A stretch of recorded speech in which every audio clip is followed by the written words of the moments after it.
हर हर महादेव। देखिए, हमारे गृह मंत्री अमित भाई शाह जी लगता है आजकल कुछ ज़्यादा ही फॉर्म में चल रहे हैं।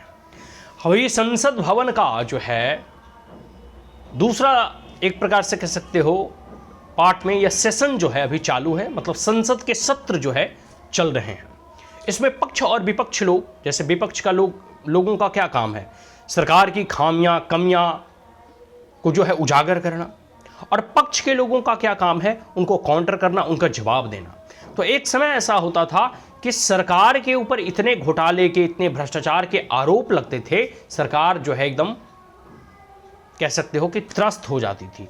अब क्या है कि विपक्ष के पास कोई एजेंडा है ही नहीं, कोई मुद्दा है ही नहीं जो सरकार को के सामने जो है उठा सके, रख सके, क्योंकि यह नरेंद्र युग की सरकार है, यह नरेंद्र मोदी की सरकार है, और इनके सरकार में जीरो टॉलरेंस की नीति है, एक प्रकार से कह सकते हो भ्रष्टाचार या करप्शन के प्रति। तो कोई ठोस मुद्दा मिलता नहीं, लेकिन फिर भी विपक्ष कमोबेश अपनी भूमिका निभाने में जो है लगी रहती है।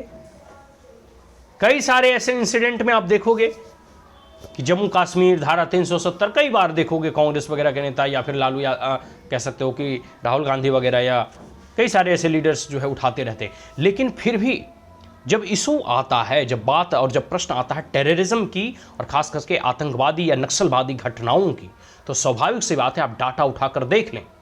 2014 से आप पुराने 10 साल के डाटा देखें, 2024 तक, मतलब 14 से लेकर 24 तक, आप 10 साल के बाद के डाटा देखें, आप प्रीवियस यूपीए गवर्नमेंट में और बाद में अब का जो है एनडीए गवर्नमेंट 10 साल से अधिक हो चुकी है, इन दोनों सरकारों का आप लेखा जोखा और डाटा निकालें, आपको स्पष्ट पता चल जाएगा कि इस एनडीए सरकार में, इस नरेंद्र मोदी की सरकार में पूरे के पूरे जो है आतंकवाद पर और नक्सलवाद पर नकेल कसा गया है। और इसका एक जीता जागता उदाहरण जम्मू कश्मीर है कि कल तक जहां पत्थरबाजी की घटनाएं आम हो चुकी थी, कल तक जहां सेना और जवानों पर जो है कह सकते हो उपद्रवी दंगाई जो है पत्थर मारते थे, आज धारा 370 हटने के बाद एक बार भी ऐसी घटनाएं नहीं घटित हुई है। और आप विश्वास करें, नरेंद्र मोदी की सरकार में आने वाले दिनों में भी ऐसी कोई संभावनाएं नहीं है कि उपद्रवी वहां दंगा फसाद कर सके।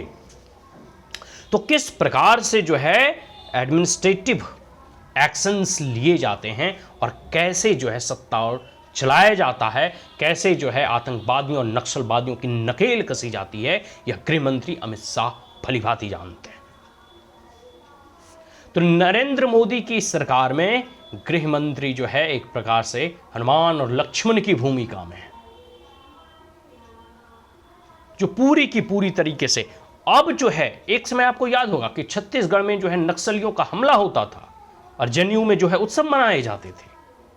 अब नक्सलियों के ऊपर ड्रोन से निगरानी रखी जा रही है। नक्सलियों के कहां कहां बेस हैं, कहां कहां कैसे कैसे उसकी फंडिंग होती है, सब चीज को काटा जा रहा है। धीरे धीरे नॉर्थ ईस्टर्न स्टेट में और छोटा नागपुर प्लेट्यू रीजन में भी अब नक्सलियों पर नकेल कसे जा चुके हैं, और जो भी बचे खुचे हैं या तो वो सरेंडर कर रहे हैं या फिर उन्हें उस लोक में पहुंचाया जा रहा है जहां से वो दोबारा लौट कर नहीं आ सकते। पूरी की पूरी शासन व्यवस्था में जो है अब सरकार जो है सजगता के साथ कार्य कर रही है, और कोई भी टेररिज्म जैसी ऐसी घटनाएं घटती है या होती हैं, उस दौरान वर्तमान नरेंद्र मोदी की सरकार है जो सर्जिकल स्ट्राइक भी करना जानती है, एयर स्ट्राइक भी करना जानती है, काउंटर स्ट्राइक भी करना जानती है, और देश के जवानों को खुली छूट भी दे रखे हैं कि तुम गोलियां मत गिनो, दुश्मनों का जवाब, गोलियों का उत्तर, एक से एक गोली अगर फायर हो तो उनका उत्तर जो है 2 गोलियों से दो। यह खुली छूट देना, यह एनडीए और नरेंद्र मोदी सरकार की सबसे बड़ा जो है कदम था। हमने गलवान में जो है चाइना को पीछे ढकेल दिया, हमने म्यांमार की तरफ सर्जिकल स्ट्राइक किया, हमने पाकिस्तान में हेलकर जो है आतंकवादियों को धूल चटाया। यह नरेंद्र मोदी युग की सरकार है। यहाँ किसी भी प्रकार के टेररिज्म, किसी भी प्रकार की आतंकवादी गतिविधियाँ, किसी भी प्रकार के नक्सल गतिविधियाँ पर जीरो टॉलरेंस की नीति होगी, और इसी से शांति समरसता और फिर संपन्नता आएगी। आज के लिए इतना ही। आशा करता हूँ ये वीडियो अच्छा लगा हो तो इसे अधिक से अधिक लाइक करें, शेयर करें, सब्सक्राइब करें। हर हर महादेव।